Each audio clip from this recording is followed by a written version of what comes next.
Okay, good afternoon, everyone, and welcome to a very wet Oxford, and hopefully we're going to distract from the rain in the UK.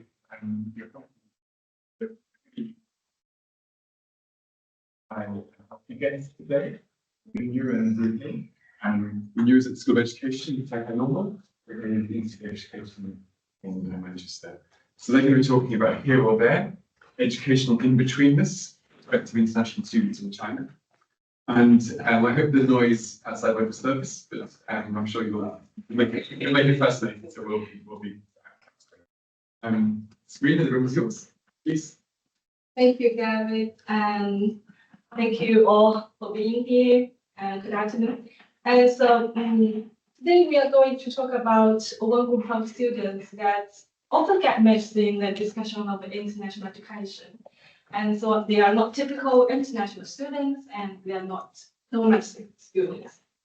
Our focus is around Chinese graduates who have secured overseas master offer, but they choose to differ in China and stay for an extended period. We're not going to treat this as sort of like educational disruption or even like failed mobility plan. What we are going to look at is what kind of educational experience is happening in that and like how what kind of experience is about for example, about mobility, about agency, identity under the global uncertainty.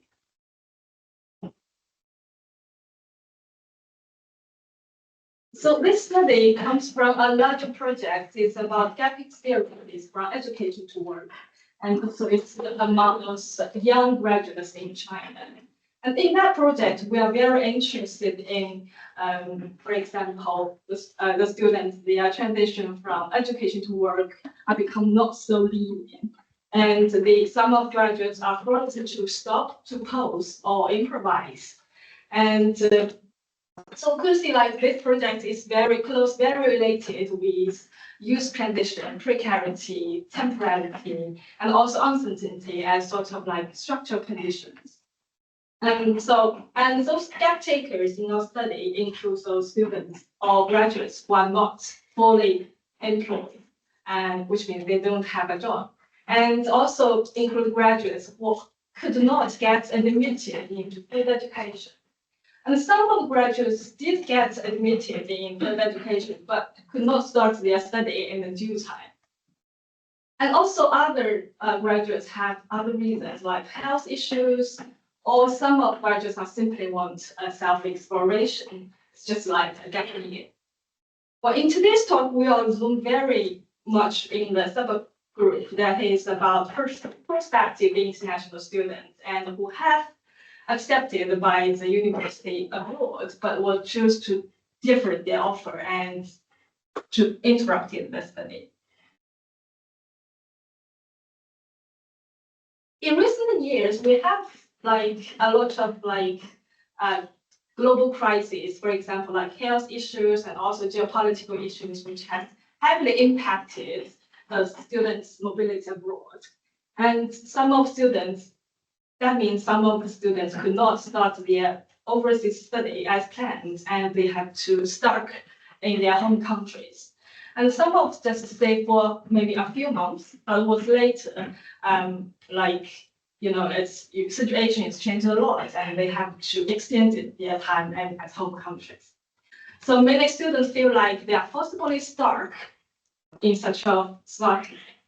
And they really tend to regard some kind of mobility as, mobility for like when we're talking about immobility, it tends to be like closely related with stagnations or like even failure. But in recent research, we do find that immobility could also be very active, and people could change their daily practice and change their identity, change their desire to innovate. And more importantly, immobility could, it does not necessarily mean that we just produce one single experience, it's like immobility state. So for students in the immobility, we found that some of students are alternatively changed to online learning, and that means their international education continues. But the problem is that their university life has dramatically changed. It's not like a face-to-face learning. It's more in the virtual learning environment. And for other students, if they could not start their study at all, and they have to choose to defer or to wait. The witness issues in Chinese context is very significant because normally those kind of educational disruptions or those kind of gap time is not that widely accepted in the Chinese context. Our Chinese education systems is very competitive and also very structured. That means students are not allowed or not so flexibly. They could choose to take any gap time, or if they want to delay their entry into a university or others. And so, even for like Chinese parents, and they also believe that students are not supposed to pause at any stages of their learning, and students are socially and culturally not expected to to take any gaps in their study.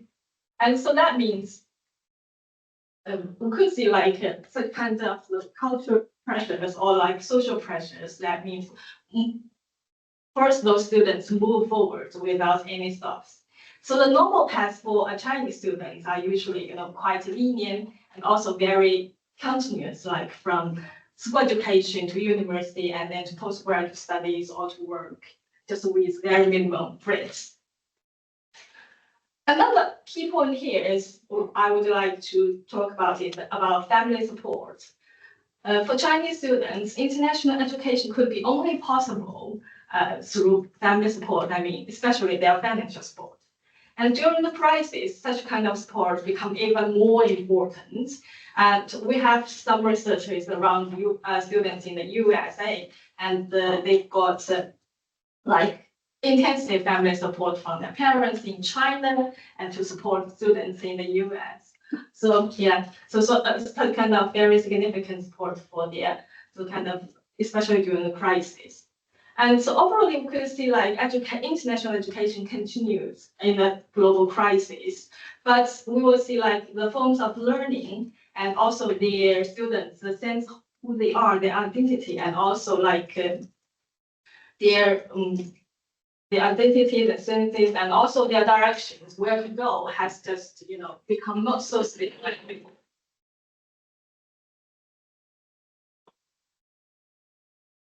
One of the key problems here is that we think the research and also the policies do not just fully caught up with what actually happened in our practice. There's a new group of students, we call them in-betweenness, that emerged in our study. And those students have accepted an overseas offers, but due to different reasons, they have to choose to defer their offer and then to wait in China for a few months or even for a year or years. Something. So for these students, they are not fitting any categories at the moment we've got.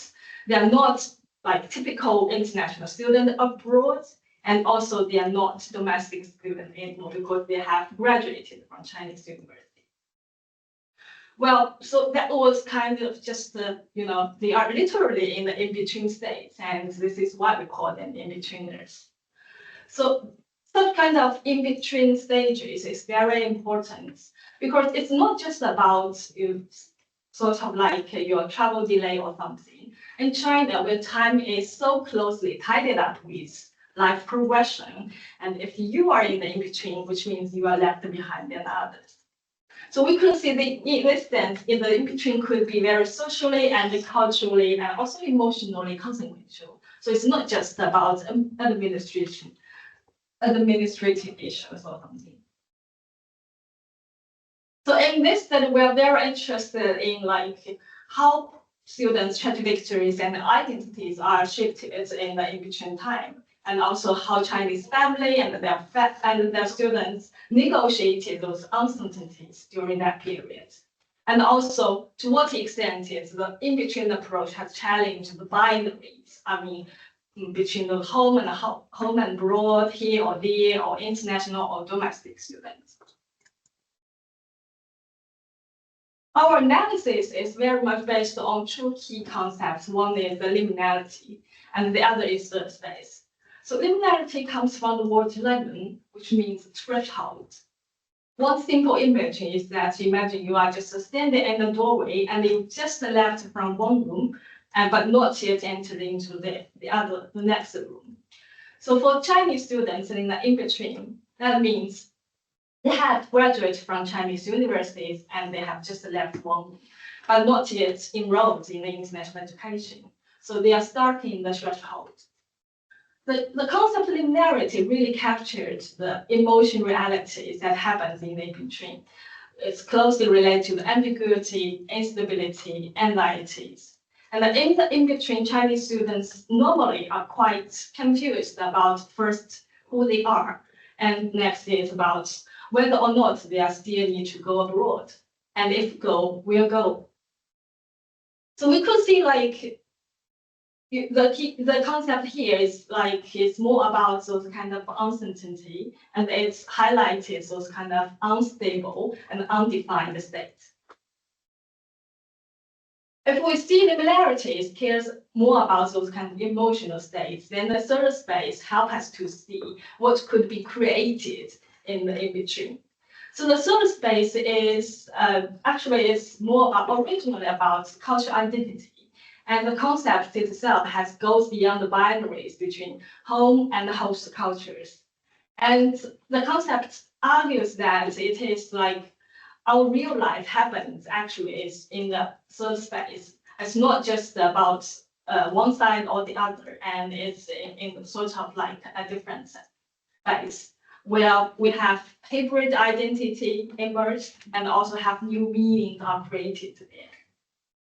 And so that kind of perspective help us to understand, what happens in the in-between, what students done, and what have they got from their in-between experiences. For example, students may have to adapt it to the new context, and they also need to learn new skills and to find out to some extent, new identities from that experiences as well. And so we could see the third space take care of those growths and also life reconfigurations from that experience.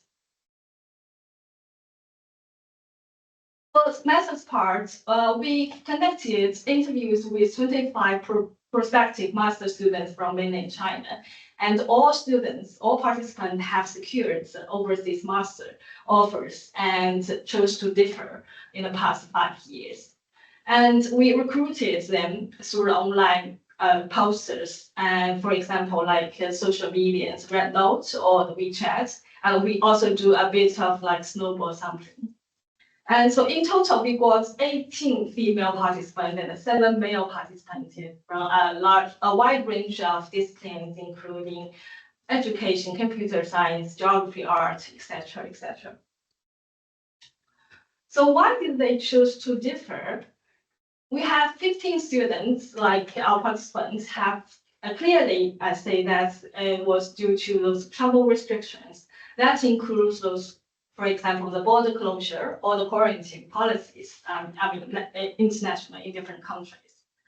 And a big number of participants have said that they have strong concerns in terms of the quality of online learning.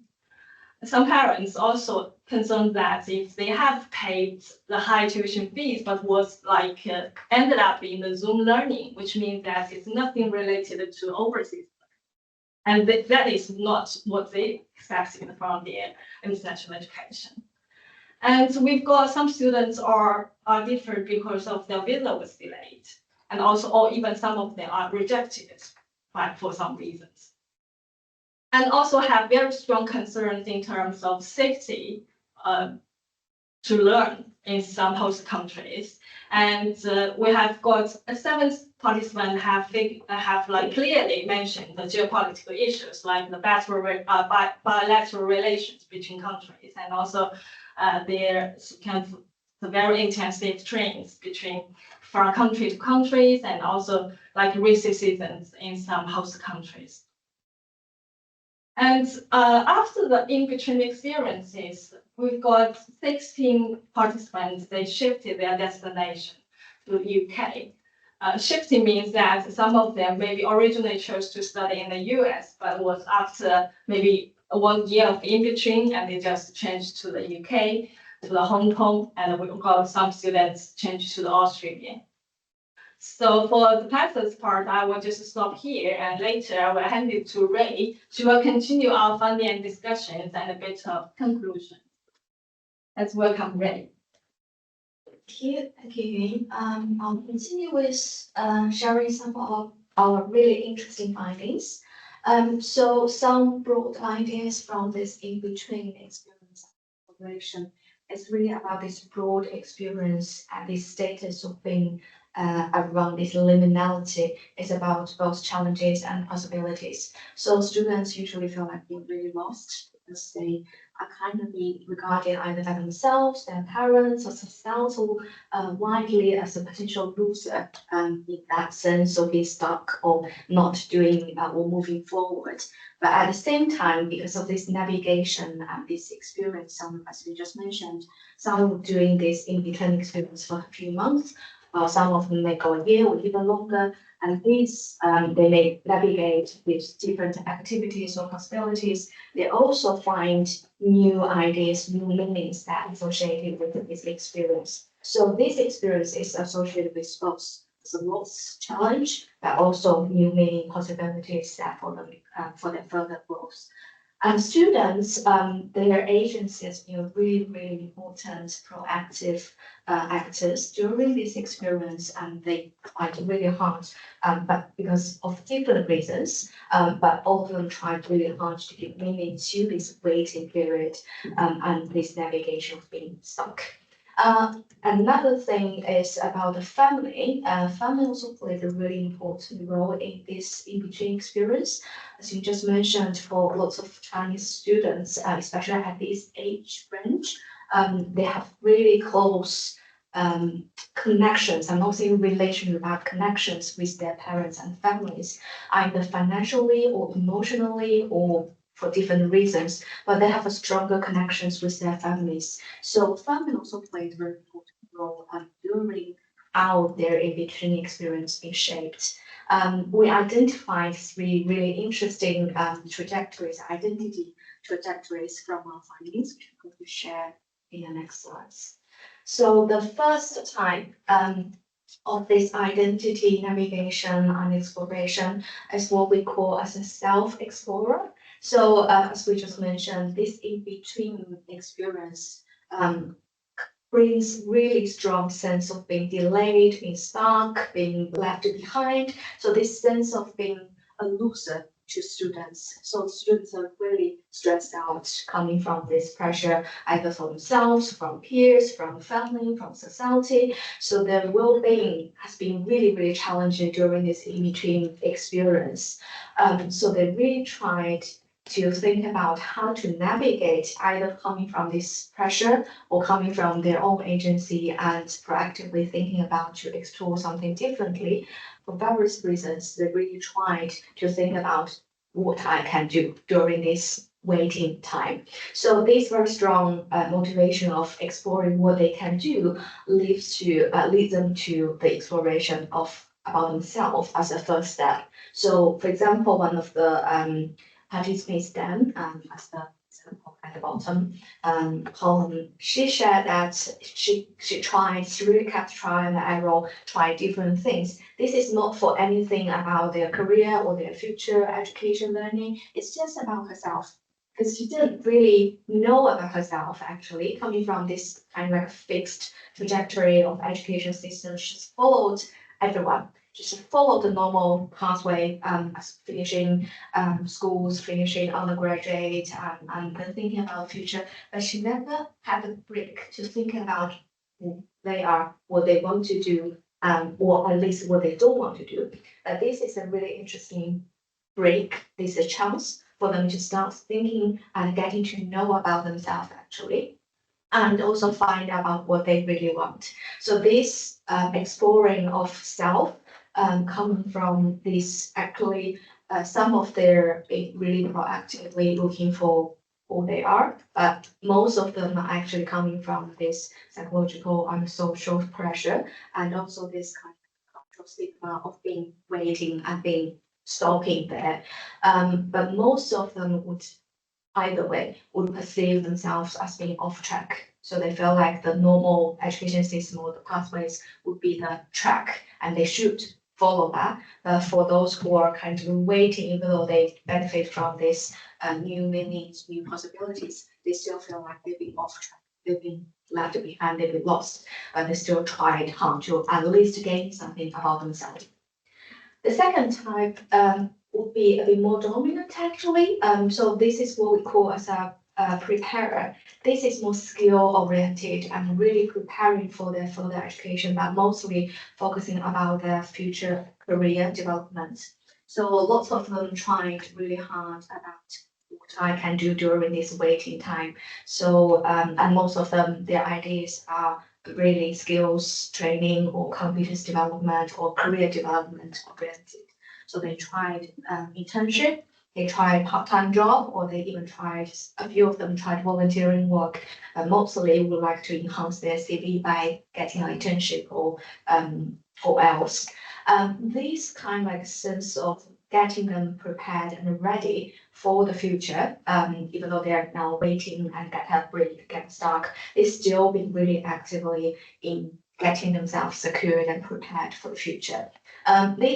They're coming from the students themselves, thinking about building their own future, but mostly they get from the pressure or support or suggestions from their family and parents. Because even though some parents or families will be supporting their children's decision, being happy with break, but they may still say, you need to do something, you have to do something, you shouldn't be just sitting and doing nothing at home, enjoying life.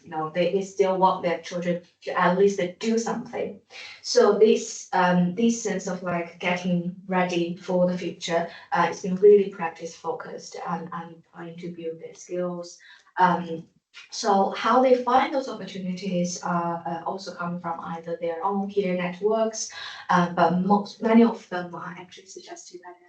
So parents also play a really important role in this certain type. I mean, families play a very important role in all different types, but for this particular type, family played a really, really particular dominant role is that supporting their children, not about financially because they stay at home and also they don't have income because they don't have a job, and emotionally because their children will be really anxious about future and being at break as well, but also they use their capitals and resources and network to support their children to get these opportunities for a job or build using. The last type, what we call as a transformative navigator, actually this could be considered as a relatively more advanced type than the first two, or a potential combination of the first two. So the in-betweenness for this type is more like they explore themselves and explore different experience, and they reflect on all of this together, thinking about their futures, and they take a further step from there. They're not just getting to know themselves, what they like, what they don't, or any skills they have gained during the experience, but they also moved forward thinking about what decisions I'm going to make, what changes I would like to make. So for this one, it's more about they try to reimagine their futures, and also they critically reassess the decisions they have made. And some participants, international students for this type, they may reassess their decisions about their international education, whether they would like to continue with the offer they've already got, or would like to change to another destination, even different program, or a completely different future. So the example here, I, as a guy who was previously got the offer from a from a Japanese university. But then he tried a really long, because of the visa and different issues, he stayed at home for a really long time. But he also tried to internship and try different things to explore himself, to explore different practical experience, and realized that's not really something he would enjoy, and kind of like regretted about the rush decision he made about this Japanese program. So this break actually bring him an opportunity to change the plan. So he ended up with going to the UK. But this idea is coming from their critical reassessment and examination about their decision making. Some decisions are coming from the peers because their friends goes to this university, goes to this program, or comes from other people's suggestions, network or parents, but without a careful examination of what they really want to do. So their empowered agency has been really important for this type of participant or in-betweenness, because they took, as I mentioned, they took a further step and tried to change their decisions and make a different pathways, build up new pathways for their futures. So for these three types, these are kind of three emerging types that are coming from our data. I'm sure there will be more other types of identities, navigators experience, but from our data, these three are really, they're not separate from each other. Actually, these identities are fluid and they would overlap with each other. And I would say the transformative navigator would be a really good example of how they overlap with each other and how they may fluid from different types of this identity navigator. Students may move from different typologies during different time, different scenarios, with different support, different resources, and this may overlap with each other. And this change is definitely a process, not a stage. So this in-betweenness is not a status, not a stage, but an overall process of their development. So one of the things that we really would like to argue is that even though the students are kind of like stuck in the in-between status, they're not stopped there. They continue their mobility, they continue their international education, they continue their development and growth as well.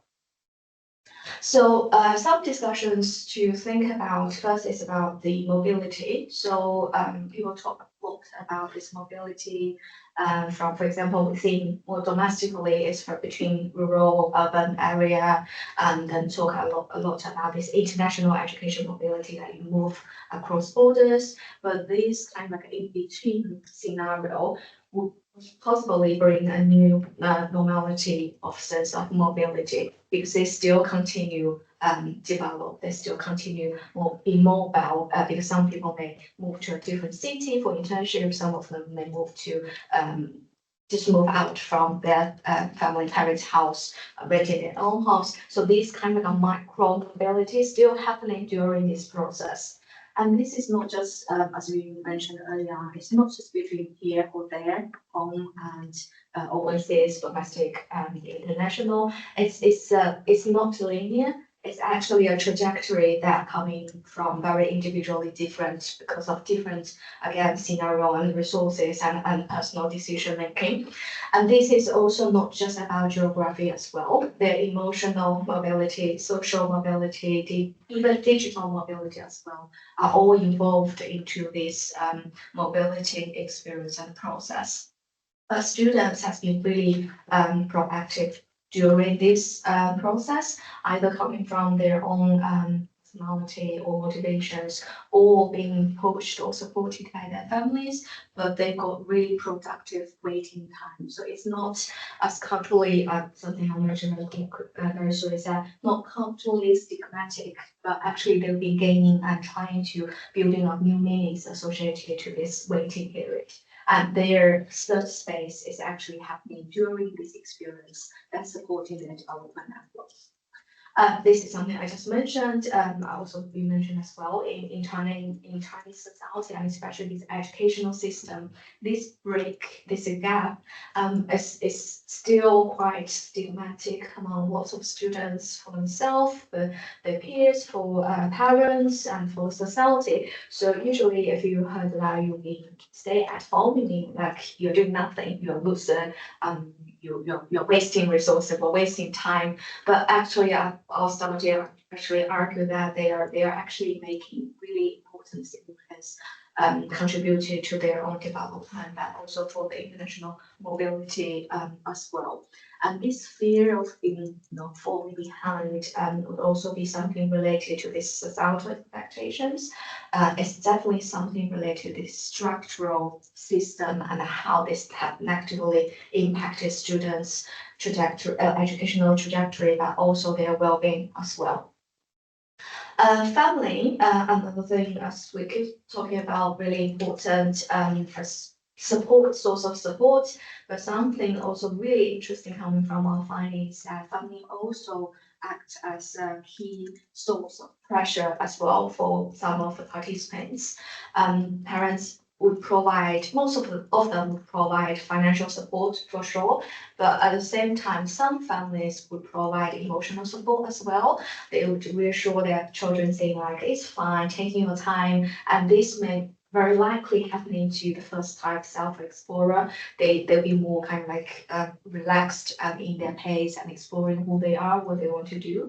But for the second time specifically, prepare the student, the parents would probably giving the financial support, but emotional pressure, saying like you need to do something, you shouldn't be just doing nothing at home, you can't wasting time, or you will be left behind your peers or other people, you will be not competitive in the job market, so you have to do something. So this is a really interesting how family being a key source of support and pressure in different aspects of the students' navigations. They also been provide, as we mentioned, some practical involvement coming from their capital resources and network for helping their children to secure internships or some part-time job or even volunteering job to ensure that the students are prepared for future or for their future educational career. And this actually leads to a lot of really interactive dialogues when they're at home. So either really enjoyable or some maybe not very positive dialogues, but they have a lot of conversations about what they should do during the time.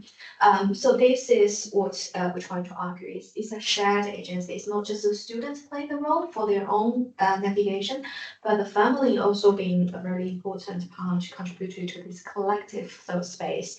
They co-create this space for helping the children to navigate this in-betweenness and also trying to build in some meanings during this experience.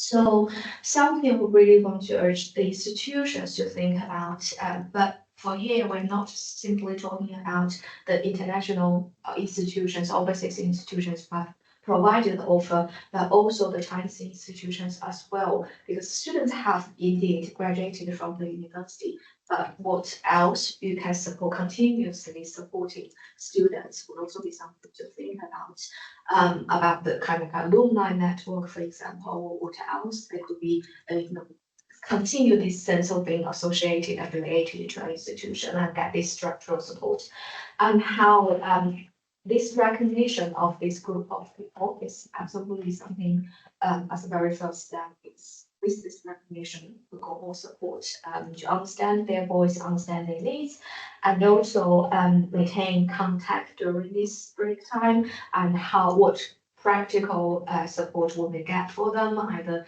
pre-departure or online communities or in workshop sessions to keep them, feeling like being connected and supported. And also mental health and career guidance is also something that will be discussed and coming from the students as well. Participants mentioning this will be definitely something they need. It's not just about skills, but also about their well-being, about their self-exploration as well. So just finish very quickly about the key takeaways is that this in-betweenness we really want to argue and challenging the currently very stigmatic understanding of their in-betweenness. They're not losers or failures, but it's just a experience or a process of being transformed, being changed, being developed, and students access their agency even in between this immobility and mobility challenges. But how we can better support their agency would be a question for further discussions. And the role of families will also be very interesting because they are not just being behind and provide money, but they also play really active roles in different aspects, especially about this emotional support. Because we got some participants say they got financial support, which is nice, but the emotional pressure has been really, really challenging for them to navigate this experience. And about this international education, how we understand international education will be another question with a big question mark. Is that a final destination, or is that a stage of educational trajectories, or is actually a continuous fluid process, and how we can support students during the process? That will be with questions as well. So the final thought is my favorite quote from me. It's about saying the international education is not just about the journey itself from point A to B, very linear, but actually it's a growth, it's a process that happening in between as well. So don't just stop thinking when students are being moved or students are being stopped somewhere, but thinking about the in-between experience, the process, what's being involved, and how we may support students in a more comprehensive perspective. And the supporting the journey at all stages will lead to more resilient and global students. So that's all about us, and we have a few papers coming in hopefully very soon. Thank you. Thank you very much. I'm sure there are some very wise Chinese proverbs about respecting the journey.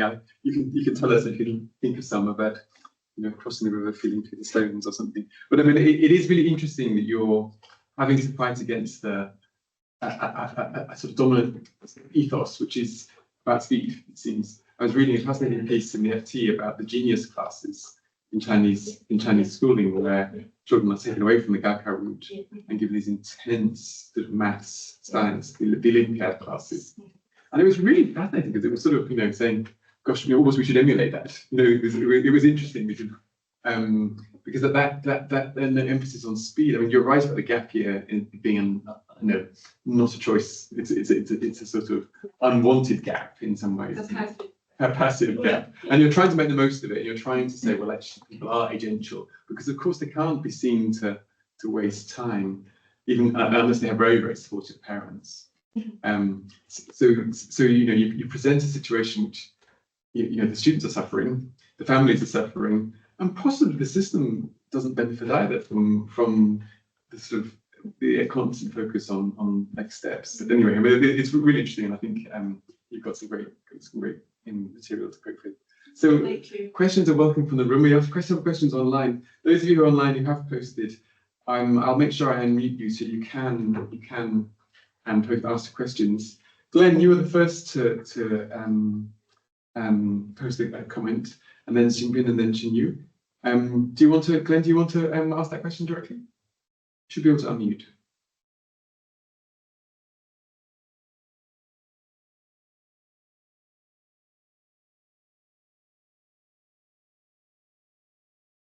No, okay, in which case, shall I just read it out for you? So Glenn basically asked, is there a risk of stigmatizing Chinese students as in-betweeners? How do they feel about that label? He asked, did your study consider this in discussions with them? Could you consider some mitigating factors to support them? So yes, and if you were to tell your participants that this was your analysis, how would they feel about that being described as in-betweeners? Was this an identity that they themselves put to you? But I don't think they would recognize they are in the sort of like in-between. It's a term that we gave them. And when we are doing the interviews, we just found that actually they're quite confused about their identity. Then because there's no any officially recognized names for them, and so they just trying to and really work hard to trying to figure out who they are. And so they would like some are very interesting, we'll just reframe them as sort of gap taker. And I'm taking like a gap year, but literally it's not different. It's a very different definitions from the Western context. So, but from that procedure, you could see like they are really work hard to find out like and to really find some place to belong to, rather than just wandering around and see like where am I? So and also some kind of loss of the identities also gives them pressure and anxieties to respond to, for example, their parents, their neighbors, and even like their classmates or something. Yeah, so it's quite, I would say like it's worked so hard, but will like sometimes was like spend so many times and it's but it's not so effective for them to like really find a true self and could be safe and could stay there. Yeah. So it's also interesting in the UK context, the gap year is a space of privilege to a certain extent. You have to have money to do it, but it's also a very effective way of getting capital and deploying that subsequently as well. Can be. Yes, yeah.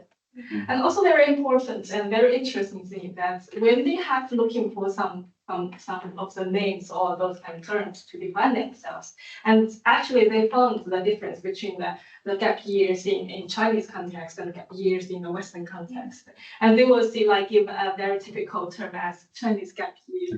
Yeah, as kind of alternative to understand themselves and also want the outsiders to recognize as kind of like a group of them, and they are there and is still looking for someone else to understand them and also to not to bias them as sort of like very how to say negative meanings and then to put those kind of very negative labels on them. Sounds like they need a few social media influencers to go and celebrate the Chinese gap year. That might help change the societal discourse. It's amazing what the social media can do, isn't it? Xingbin, do you want to ask your question? Yeah, absolutely. Can you hear me, David? Can you hear me? Struggling to unmute. So I'll just ask a question. How do the demographics look in the data collected, such that you've got 3 types from it? So how do those 26, 25, how do they divide up between the 3 categories? If you could divide them into that way, was it not easy to do that? I think it would be really challenging because, as we just mentioned, those identities are quite fluid and overlapped with each other, and students may change their identity at different times, even through the whole process. So it would be really challenging to just categorize, which one you're most likely to be, but definitely overlapped. One more than the others, do you think? Were people more likely to be in type 1 than type 3? Type 2. Yeah. The prior freehand, kind of like thinking about readiness for the future and more skill practice oriented. And this is also due to the family's intervention, as what I call, into this process. So I'm having a slight problem with hearing people online. So sorry, Xingbin, we couldn't hear you. I'll try and turn up the speaker so that they can try a bit harder. But the first, perhaps yes,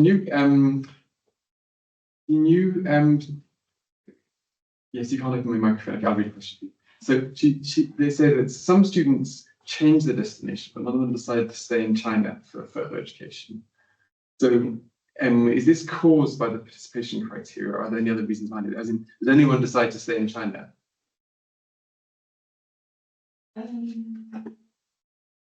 No, not really. I always started because all participants are focused on those who have taken over alcohol abroad, but they are, social. There definitely people who change their mind and say, I'll stay. Because there also been people being suggested in their country to ask them to take the test for the civil servants, right? So the kind of like a public governmental test examinations. And if they got the role, they will stay, or some of them may continue trying the entrance examination for postgraduate in Chinese universities. But again, these are very likely being coming from the pressure from family and parents. And if they got that, they probably stay. And also another thing is that if you want to like move back, I mean, from the international trajectory and to go back to a Chinese trajectories, and if you want a further education, so traditionally you have to take those kind of entrance examinations, and it is very, very massive. But we do have some participants, I mean, in a larger project, there are some students after years of failure in the Chinese exams, and they alternatively changed to move out. So that was you could see the directions. It's not just like it's not easy to, if you want to like, I choose the international one, and then it's not that easy to go back to China and Chinese systems, but it would be like easier if you should change from the Chinese systems to an international system. Yeah. So that's why really that we didn't get so much samples from, you know, the worst direction. Yeah. I think we also got a really interesting sample case who tried the entrance examination but failed, and then decided to take the gap for the international education, but then take the international education as a gap to take the examination again. That was really interesting. So they finish the international education overseas and then go back to China and continue this examination, and they took the whole international education year for the preparation for the examination. So everyone is trying every tactic. Yes. Yes. Which makes sense. So, I think you were next. Hello, and thank you very much for the presentation. My question is that I'm wondering if there was anything on students' belonging and aspirations, since most of them, as observed, have experienced different identities.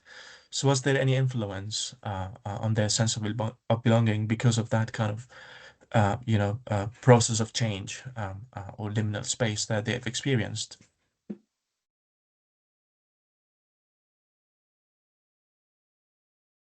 I have no idea.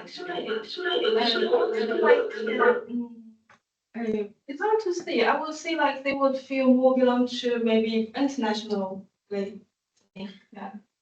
Yeah, I mean, it's still kind of like a fluid idea of where they belong, and this may coming from their decision making as well. Also, how we did our data analysis, because some of them, for example, during the time trying to find something to do, they may think about, I remember there's a participant saying like they can't do, there's a really good offer, really privileged offer that require them to do 1.5 years. But they can't do that. They can only take, let's say, 7 months or 6 months, because they need a few months to prepare when the starting date of their international education is upcoming. So they're making decisions based on the upcoming international education. But at the same time, they also think about, because I'm here in China society, and I need to make decisions about what is related to my career or something more societally accepted or recognized. So it's kind of like a both the impact about how they feel where they are. But we indeed identify that they're trying to find their own small group of people who may all share this in-betweenness and trying to support each other. But very interesting, they were still being kind of stigmatically framed themselves as well, and trying to say, oh, we're kind of like a really minor group that we hiding ourselves behind the wider society and supporting each other. So, but they still bring them some sense of belonging. Say, I'm not alone. I'm still trying to doing something.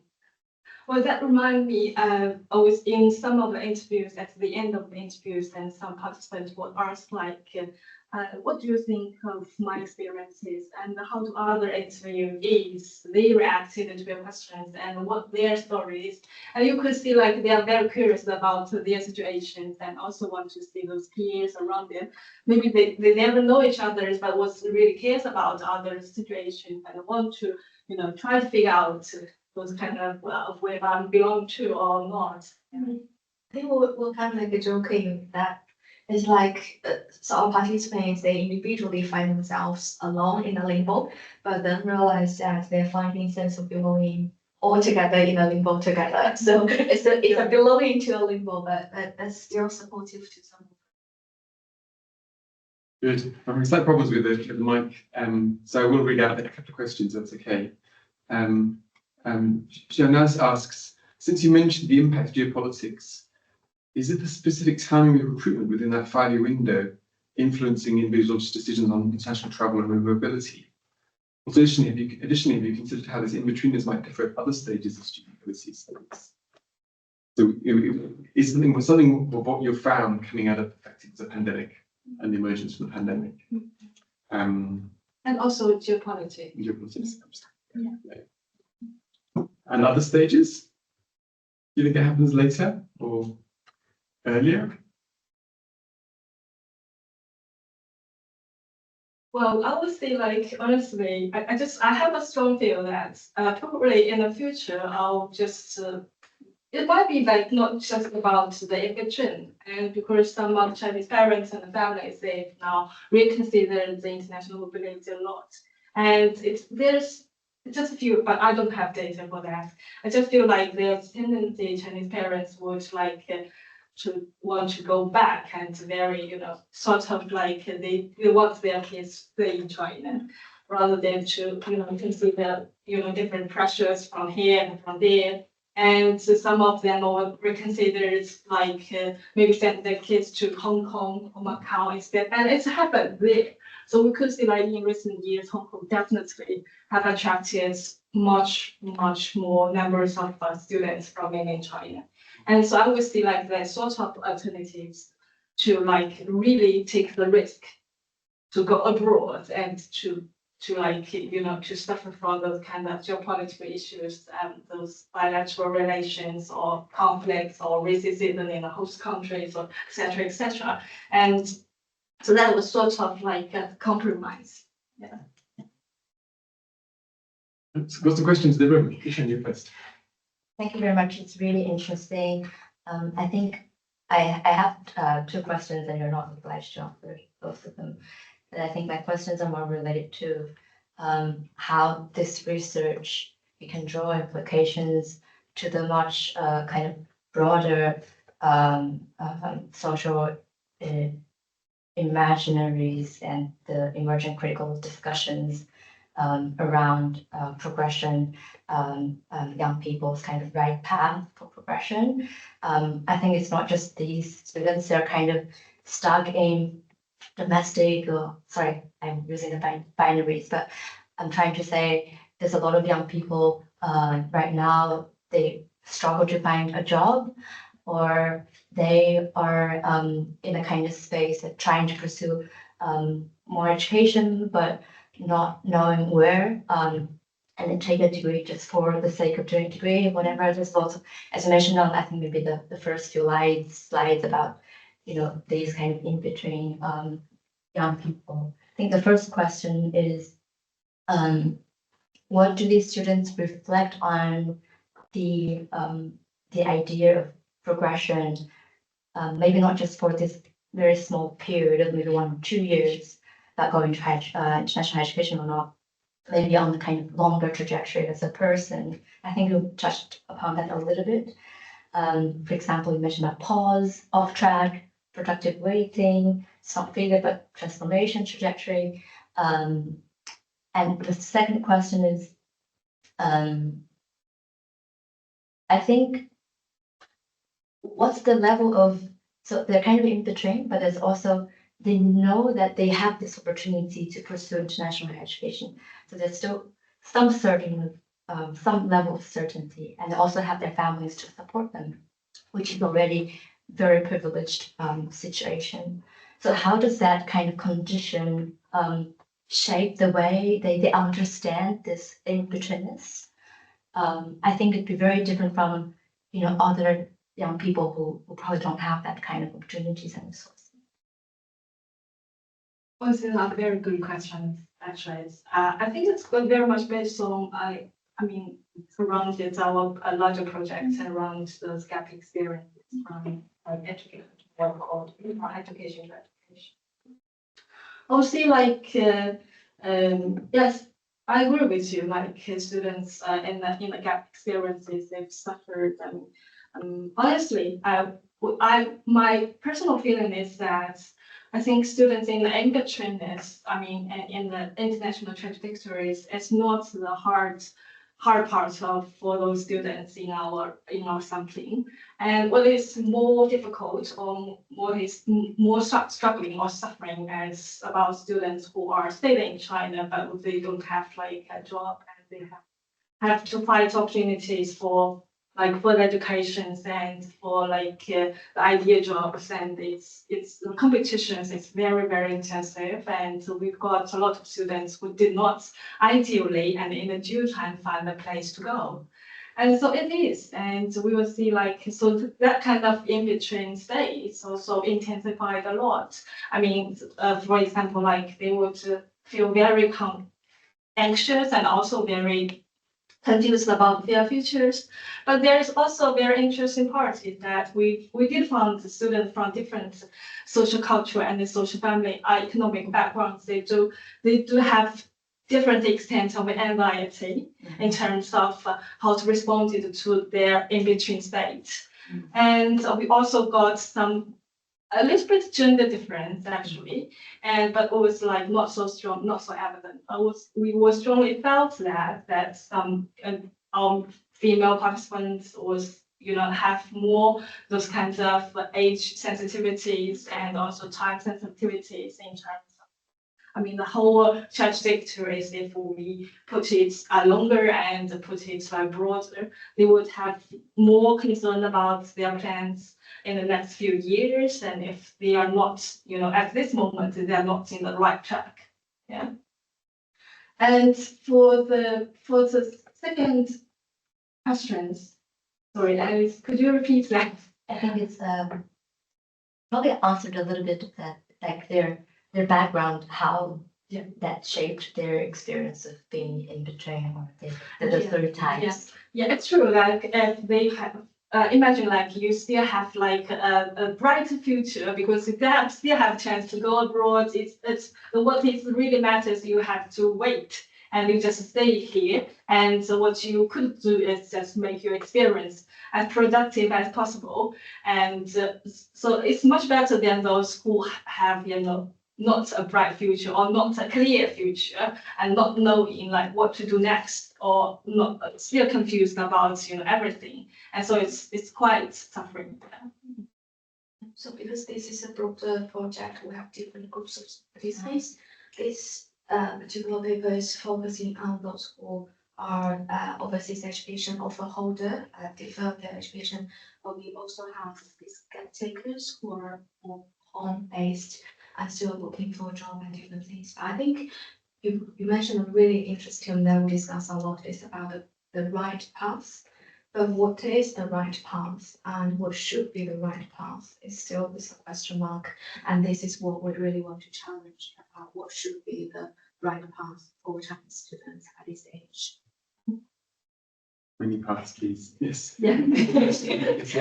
Yeah, thank you. Thank you, Dr. Yuan, for this very insightful sharing. So my question is kind of related to the previous one about the disparity inequality among betweeners. Because alongside the three types that you mentioned about, it made me think of a very special group probably that I've been working with. So I used to work with for a business program affiliated with a top US business school. And some of the students would actually engineer their own gap year to take internship, for example. So it's very interesting how they see this as kind of a privilege to wait. So related to my question, so who do you think are more like for afford to wait, or who cannot?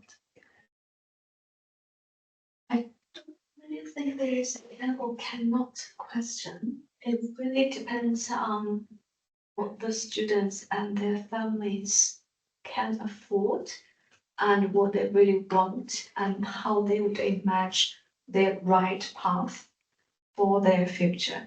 So some people indeed, as you mentioned, also relating to your second question mentioned earlier, these students for this particular paper that they're overholders. They have a foreseen upcoming or bright future that that help them fulfill their expectations of a right path.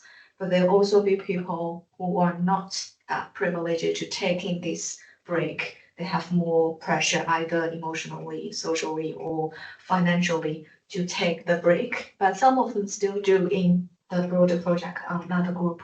They still do, but they have very different orientations about what they should do during the break time. But And what I would feel like is like what is very equal thing is that I think because of the job market and because of the intensive competitions between like the educations, and I think some of to some extent is those kinds of precarity is like very equally distributed among all graduates, and but what's differently, or what is really disparity is that students from different social cultural backgrounds, different socioeconomic backgrounds, and different family, different parents, and it's definitely and heavily impacted how they would responded to such kind of precarities, and also concern about temporalities or something. Yeah, so that's a really so it makes a big difference between like the risk is just there and problems are there, and everyone is just I don't have a job and you cannot go to further education. But the point here is that they definitely have very different and very disparated responses to that, and that makes really unequally.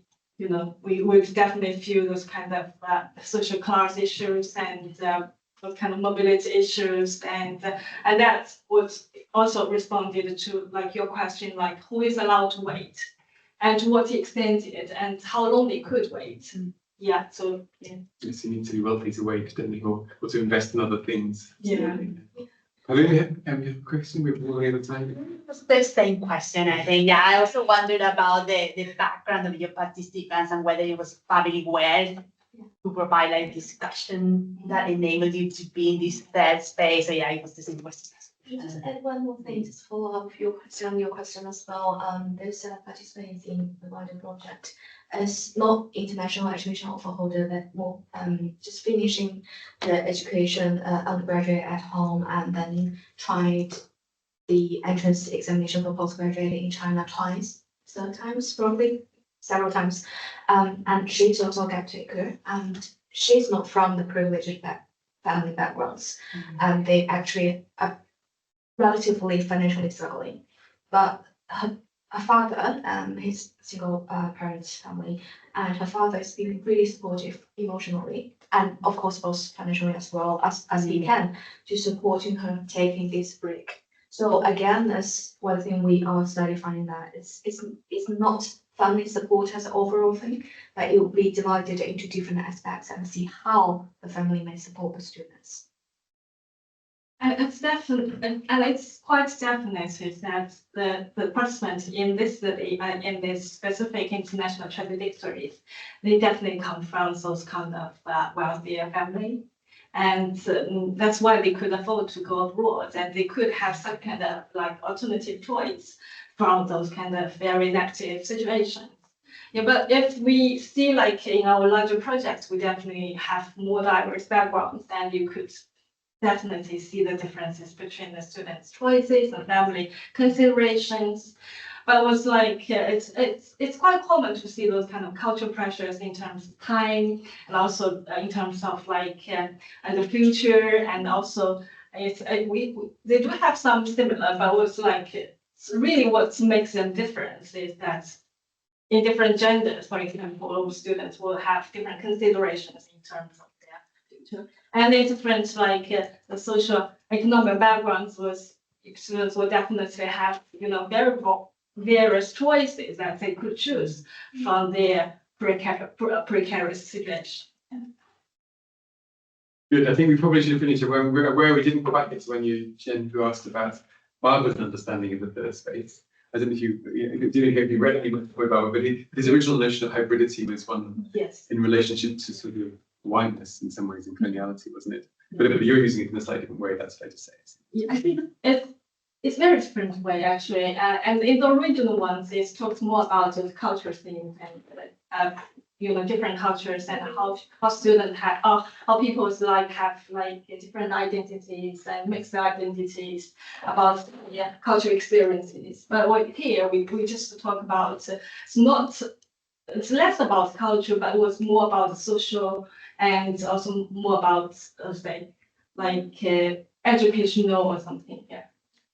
When it's about the anthropologist Van Gennep who wrote about rituals of liminality. That's where it all started. He was analysing rituals and societies of being in between. But anyway, thank you very much. We've learned a lot about the force in betweenness and who can bear it and how they can manage it and how they try and find and solve it. Good luck with carrying on this research. Thank you so much. Thank you. Thank you everyone. And just a reminder, everyone, that we have we have our seminars, and next week we have Craig Calhoun, quite famous American sociologist, who will be talking about academia without purpose, why the rise is angry at universities, and why 50 of the changes have made it hard for universities to respond effectively. So that'll be quite a provocative webinar as well. So do join us then, and we'll see you all very soon.